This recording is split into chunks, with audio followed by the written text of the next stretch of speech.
kitab Al-Quran yang disusun ataupun yang di konteks ataupun yang dikanon oleh Utsman. Kita tidak temui itu. Bahkan istilah 7 qiraat saja juga kita masih, para scholar masih sangat kebingungan apa maksud 7 qiraat ini. Semua jadi bingung kan begitu. Setelah mulai ditelusuri, mulai kemudian dibedah, mulai kemudian dicari uh, kedekatan-kedekatan dengan peristiwa-peristiwa ataupun berbagai bagian daripada peninggalan-peninggalan uh, arkeolog di seputaran Arab Saudi dan sebagainya, fakta-fakta yang muncul justru malah meragukan dan mempertanyakan siapa yang membentuk kitab tersebut. Karena kita tidak temui kitab yang dimaksudkan itu di era seperti yang diklaim ataupun yang dikatakan oleh saudara-saudara kita. Kita tidak temui juga istilah penggunaan tahun Hijriah pada waktu itu sebelum, ratusan tahun kemudian. Artinya apa? Berbagai hal yang bisa dipertanyakan jika kita ingin sebuah data sebagai konfirmasi. Tetapi apakah ini adalah bentuk daripada kita untuk mendiskreditkan? Tidak. Tetapi pada saat Ustadz nakal dan liar seperti kayak nama ini mencoba menyamakan, maka kita memberi respon dan reaksi bahwa Injil yang kalian imani yang diberikan kepada bayi Isa dalam buayan itu bukanlah Injil yang dikanon ataupun yang hadir dalam sejarah gereja, yang didengar oleh para jemaat mula-mula, yang diwartakan oleh para rasul, bukan Injil itu. Jadi kita punya Injil yang berbeda, kebetulan nama sama. Silakan saja kalian mengimani Injil versi kalian, silakan saja. Sementara kami mewartakan Injil yang diamanatkan oleh Kristus kepada para rasul untuk disebarkan ke seluruh dunia. Dengan demikian, kita tidak perlu untuk saling mengkutak-atik. Kekristenan tidak punya kepentingan untuk mengkutak-atik kitab ataupun iman Anda. Tidak ada kepentingan di situ. Nah, dengan demikian kita harapkan kalian juga tidak perlu mengutak-atik ataupun mengkais-kais bahwa kalian membutuhkan suatu legitimasi akan kenabian daripada junjungan kalian, silahkan saja. Tetapi kebutuhan itu jangan mengutak-atik kitab agama orang lain. Silahkan gali dari sejarah kalian sendiri. Gali dari hasanah Islam kalian yang bisa kalian buktikan dengan data dan fakta realita ataupun peninggalan arkeolog, inskripsi, atau apapun bentuknya. Silahkan kalian gali itu dan kemudian hadirkan itu sebagai pertanggungjawaban iman kalian ataupun sebagai proklamasi ataupun sebagai maklumat akan kepercayaan kalian. Silahkan. Dan itu tidak punya pengaruh bagi kami. Karena apa? Karena pusat kami adalah Kristus sendiri, adalah Allah itu sendiri yang bergenerasi menjadi manusia. Dan itu merupakan warisan yang kita terima dari para rasul, yang diteruskan oleh murid para rasul, dan gereja hingga saat ini. Jadi silakan saja kalian mengimani apa yang ingin kalian imani.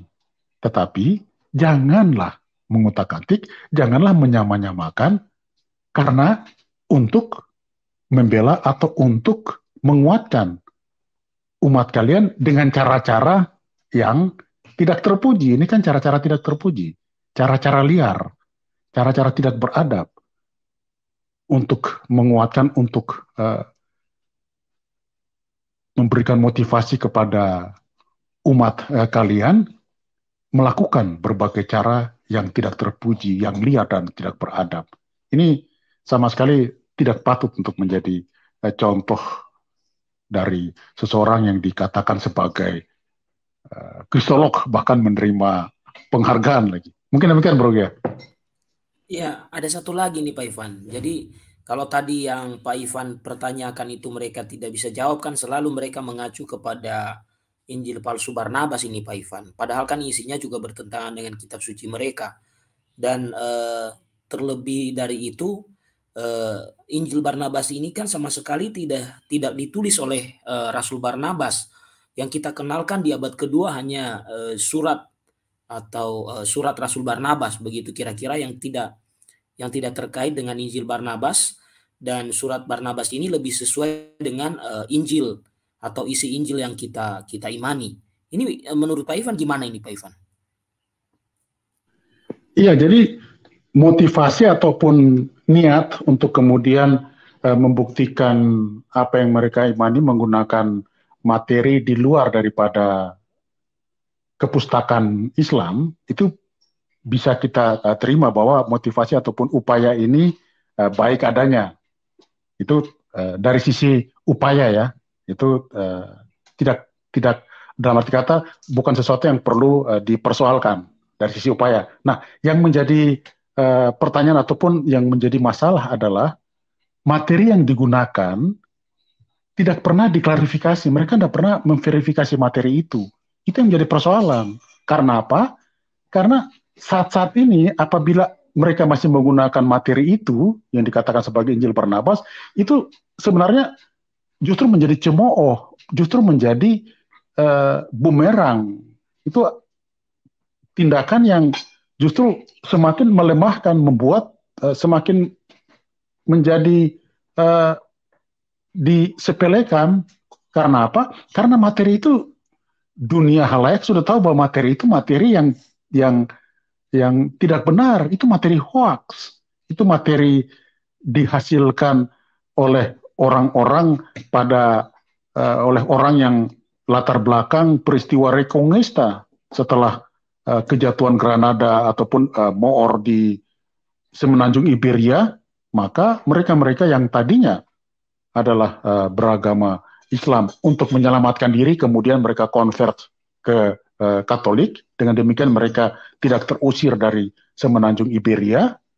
Nah, tetapi mereka melakukan tindakan-tindakan yang tidak terpuji, melahirkan tulisan-tulisan yang kita kenal sebagai Injil Barnabas.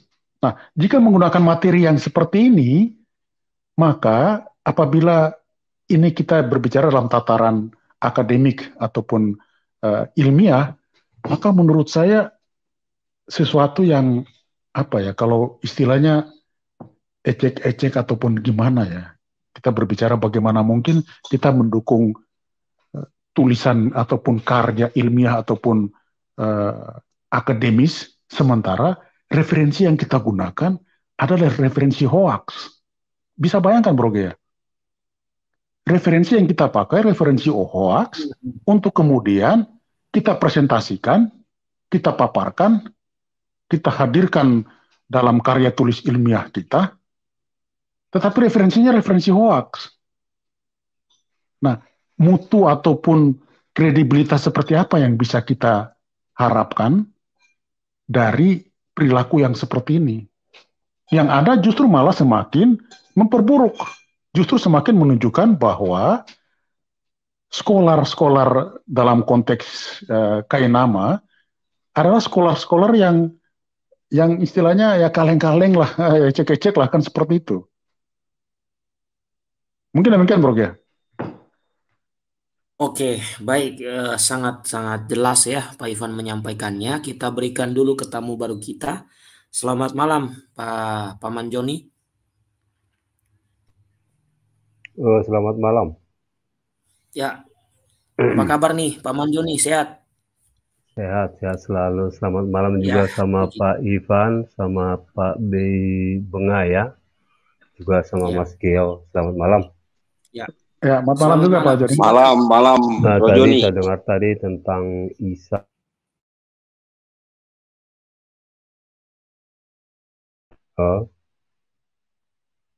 Lanjut Pak, lanjut. Oke, boleh saya Ya, lanjut, lanjutkan Pak Ya, Mas boleh, Gio? boleh. Silakan.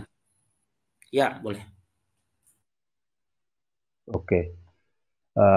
Terkait Isa alaihissalam yang ada di Al-Quran, kalau mereka berbicara itu, saya pribadi, saya nggak mau ngurusin. Tetapi kalau sudah menjurus kepada bahwa Isa alaihissalam diklaim sebagai Yesus, saya pribadi apa yang saya imani tentu saya jelaskan menurut sudut pandang apa yang saya imani dalam Alkitab. Karena memang mereka sering mengklaim itu bahwa Isa alaihissalam sama dengan Yesus. Tetapi setelah kita selidiki menurut kitab Alkitab dengan Al-Quran, bukan menurut saya ya, tapi menurut kedua kitab itu. Antara lain contohnya ya, Yesus itu lahir di kandang domba di kota Raja Daud. Sementara Isa alaihissalam kan lahir di bawah pohon kurma. Artinya apabila ada orang lahir di tempat yang berbeda, dipastikan orang itu berbeda sekalipun namanya sama. Satu. Yang kedua, belum lagi kita berbicara silsilah keturunan. Kalau kita mengacu kepada Isa alaihissalam itu ibunya Maryam. Sementara Maryam itu kan punya saudara Harun dan Musa. Dan kakeknya adalah Imron. Sementara kalau kita tentang Yesus, kita bicara dalam kemanusiaan ya, bahwa Yesus itu bundanya Bunda Maria. Di dalam Alkitab tidak disebutkan punya saudara laki-laki. Dan ayah dari Bunda Maria adalah Eli.